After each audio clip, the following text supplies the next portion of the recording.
Hello and welcome to USAReverseMortgages.net, brought to you by iReverse Home Loans. My name is Brandon Webb. I'm your reverse mortgage expert. Today I just want to do a quick video to give you some industry updates. We've had some changes recently, and also we've been feeling the effects of the financial assessment, which we've talked about in the past. So basically, just a quick recap. The financial assessment is the underwriting guidelines that were implemented to make sure that people can pay their property taxes, homeowners insurance, HOA dues, stuff like that. So they were put into place in April, and here we are in November. So we've had time for all the files that were pre-financial assessment to fund out and to really get a feel for what's going on with the industry after implementing the financial assessment.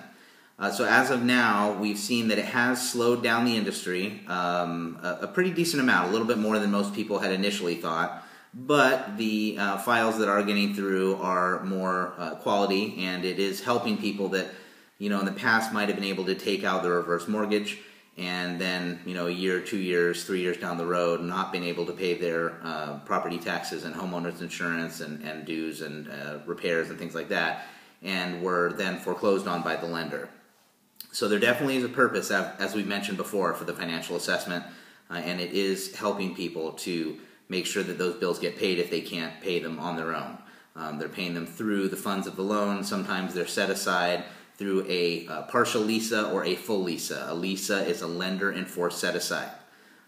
So the full LISA is where the lender takes the money, puts it aside, and pays those bills directly for you. A partial LISA is where they put it aside for a normally lesser amount of time and send you the money when they're due and you pay them. So the financial assessment has slowed down the industry, but it has made the product a little bit more legitimate. We who've been selling them for a while know the legitimacy of the product, how it can be used as a safety blanket with a home equity line of credit or to purchase homes. But having this financial assessment and some more strict underwriting guidelines have made it a little more legitimate in the eyes of financial planners, financial advisors, insurance salesmen, estate law attorneys, things like that. They now see how serious we are about making sure that the product is helping seniors, even those who may need some guidance when it comes to paying those mandatory bills. The other thing that we wanted to talk about was the new changes put in place by NMLS. NMLS has put forth some suggestions for ethical refinances. So in the past, there was a 5-to-1 rule, is what they called it. Basically what that means is that for anything the loan is costing you, you're getting 5 times that much in benefit, or else they won't let you refinance. So for instance, if the loan to do a refi on a reverse mortgage, which you can do, is costing you $2,000, then you need to be getting $10,000 in benefit, or the lender feels like maybe the loan officer is taking advantage of you trying to make money. In the past, they've let us around that rule for a few reasons. One is if you're adding a non-borrowing spouse, which we still can do.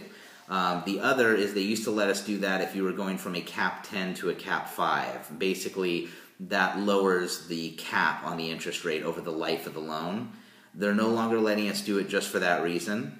Some lenders used to even let us do it even if they just felt it was a benefit to the borrower. So even if the borrower was getting a little bit less than the 5-to-1 rule, but the borrower really needed the money, and maybe the loan officers like myself who do this all the time were paying the closing costs for them, they would allow that. I do right now have one lender that's still allowing that out of the 4 that we use. So if you do have a situation like that where for whatever reason you just really need a certain amount of money and we're able to get it to you, even if it's lower than the 5-to-1 rule, as long as I'm able to cover the closing costs, this lender right now will still do it. Okay, so it's a good time to call. Again, back to the financial assessment one more time. It's helped the industry in making it safer and more legitimate. It has hurt production, but us loan officers who do well and are able to get customers by word of mouth and referral and customer referrals are doing just fine. As always, it's my pleasure to give you this industry update, and keep your eyes out for more. Once again, for USAReverseMortgages.net, brought to you by iReverse Home Loans, my name is Brandon Webb. Thanks a lot. Have a wonderful day.